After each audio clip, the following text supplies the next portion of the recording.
In June 2024, I took a solo trip to Germany and visited 8 theme parks over the course of 12 days, with the final park of the trip being Phantasialand in Brühl. Leading up to Phantasialand, I had already visited some incredible theme parks on the trip, including Europa Park, Hansa Park, and Toverland, so the bar was pretty high for Phantasialand, and somehow it managed to surpass it with flying colors. The topic of discussion when it comes to Phantasialand is usually about their incredibly immersive and elaborate themed lands, which are truly spectacular and some of the best you'll ever see in a theme park. But the reason that I love Phantasialand extends far further than just those, and I'd like to point out every reason that I love this park in this video. So if you'll bear with me, these are the reasons that I believe Phantasialand is the greatest example of how a theme park is supposed to make you feel.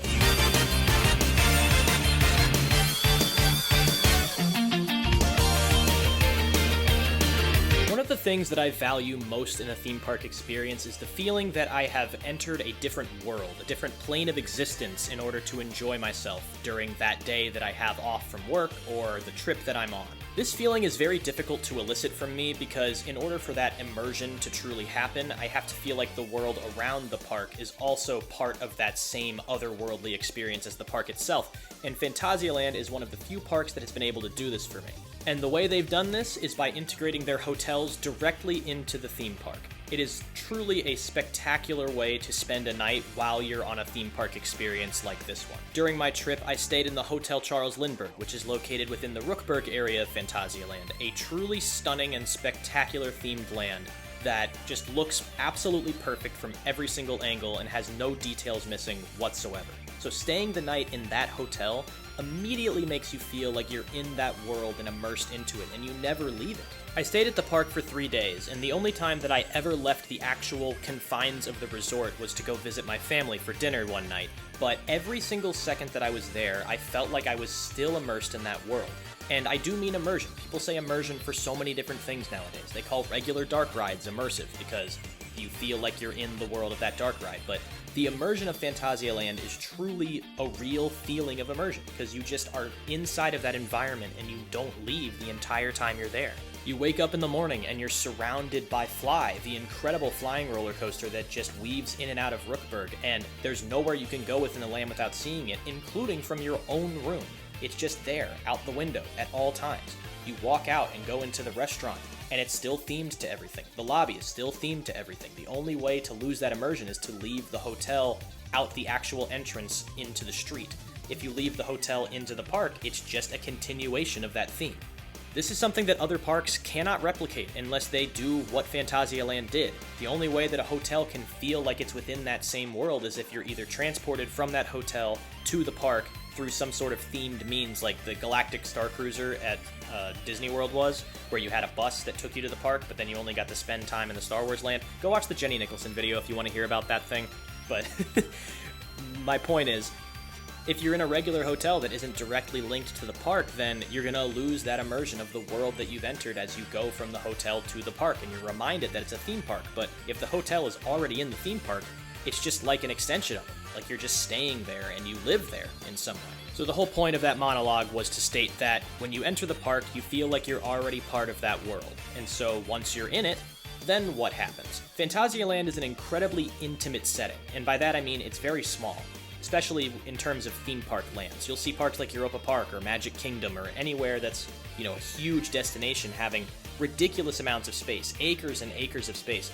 Phantasialand doesn't have that. It's all very much squished together into this very compact setting. Other lesser theme parks might see this as some sort of disadvantage and just kind of succumb to it and only put in, the kinds of rides that feel like they're supposed to fit in a space like that. But Phantasialand doesn't do that at all. It uses it to its advantage and creates these incredibly elaborate but small-sized samples of what these massive worlds you could imagine up would be. A great example of this is Rookburg, the land we were already talking about where F.L.Y is. It's incredibly small in terms of square footage, and it honestly feels so much larger than it is because of how detailed it is. It's one ride, a restaurant, a quick service location, and then the outskirts of it are the hotel, but it's so incredibly thin that it doesn't even feel like any space is being taken up.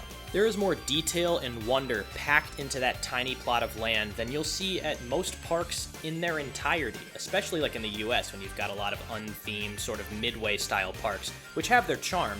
but are not that otherworldly experience that you're looking for when you go to an insane theme park.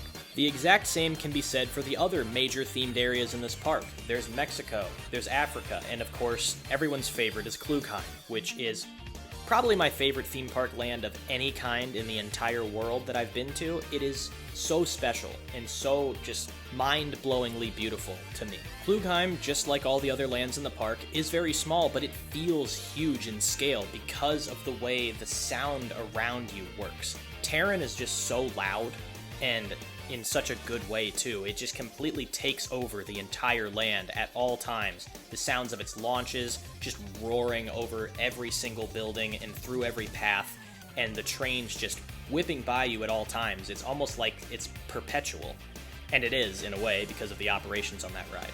But the whole land feels alive and just feels vast, despite the fact that you can walk through it in 2 minutes, very easily. Something I haven't mentioned yet is that every single one of these themed lands has its own soundtrack playing, and while every park has music playing for the most part, these soundtracks are very short in terms of their length, and so it ends up getting a little bit repetitive, but in a good way, where you start to recognize the sounds that you're hearing, and it feels like home after a while. When you walk into these lands and you hear one of those easily distinguishable songs that just tell you where you are, even if you can't see where you're going, and it just feels special. This is where that intimacy that I'm talking about comes from, where you just start to recognize every single area of the park and become so familiar with it to the point that every nook and cranny is recognizable and something that you look forward to seeing each time you walk through the park, which is tons of times during the day because of how small it is. You just get very intimately acquainted with the park to the point that it feels like home. It really does. When I walked into that park for the last time on the 3rd day, I just started getting so emotional everywhere that I walked because I was sad that I wasn't going to be seeing it again for a very long time, and it had become like a second home for a bit, and no other parks really make me feel that way. Moving away from the park as an entity for a second, each ride in this park is completely unique to the others there, and they all provide a completely different experience, in my opinion, to the point that it makes the whole park just feel special. Each ride feels special because there's nothing else in the park quite like it at all. Every single major ride in this park does something completely differently and plays its own role in the entire park's lineup. Everything that you experience on F.L.Y. is very different than what you experience on Terran, or Black Mamba, or Rake, or Colorado Adventure, or River Quest, or Chiapas, or both of the sides of Windjas. Everything is completely unique, and it does such an insane job of filling out this wonderfully balanced lineup, so you never feel like there's something missing. And of course, because the park is so small, it's very easy to get every ride done in a pretty short order and just go back and get re-rides on things. And I think this lineup is so good that even though you get through things quickly, you won't get bored re-riding things because of how gorgeous everything is and how much fun it is to just sit and be in those environments, even when you're not riding. Some of the best moments of the entire trip for me, not just the Phantasialand portion, were just sitting in Rookburg or in Klugheim and just watching trains fly by and watching people enjoy themselves and listening to the soundtracks and just feeling just so immersed into these worlds. It's so special. And to me, it's the accumulation of all of these things. The incredible lineup of rides and attractions, the intimacy of the park itself, the way that everything is immersed into this one experience, including the hotels and your lodging, and all of the rides and everything. All of that together is what makes this park so perfect in my eyes, even though there are certain areas that are probably a little bit outdated and need some updating, and some areas that maybe haven't gotten the best amount of TLC that they need. Everything is just so well done. And there are parts of the park I didn't even get to. I didn't get to do any of the shows because I was just so rushed to make sure I got all the rides I wanted to. And next time I'm at Phantasialand, I'm 100% doing every single show, every single walkthrough attraction that I missed. I don't want to miss any of that, but it just gave me another reason to go back, right? And don't even get me started on all the food there. There's just so many different options, so many fun things that you can try out.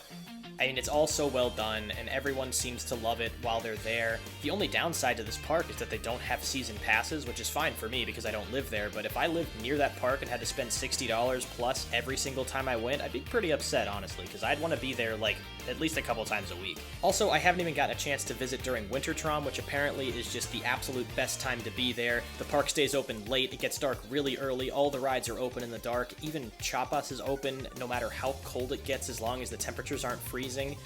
it's kind of crazy, and it looks like an insane environment to be in, so at some point, I'm 100% going to have to go for that. Do not be surprised if I return to Germany sometime in the next few years to visit Europa Park and Phantasialand during the winter to see what those parks are like during that time of year. If this YouTube channel still even exists or is active, I don't know how long I'm going to keep doing this, but it's a lot of fun, so fingers crossed. But it's just such a perfect area of the world for theme parks, and I'm just drawn back every single day. I keep thinking about how much I want to be there again, and if I didn't have work and no time off left, then I would be there. But it's just how it goes, I guess. But to conclude, the feeling that I'm talking about in the title of this video and from the intro of this video about how theme parks should make you feel, they should make you feel like you're in another world, but that other world is like home at the same time. And that's what Phantasialand is. This otherworldly, homely experience. And I think it's just so brilliant, and everyone who loves theme parks has to get out to Phantasialand and try it someday. It is absolutely spectacular.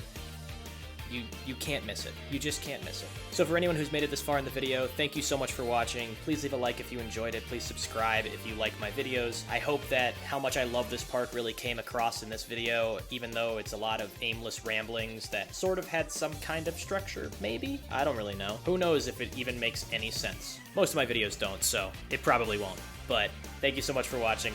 Have a great day, everybody. I will talk to you all later. Bye-bye.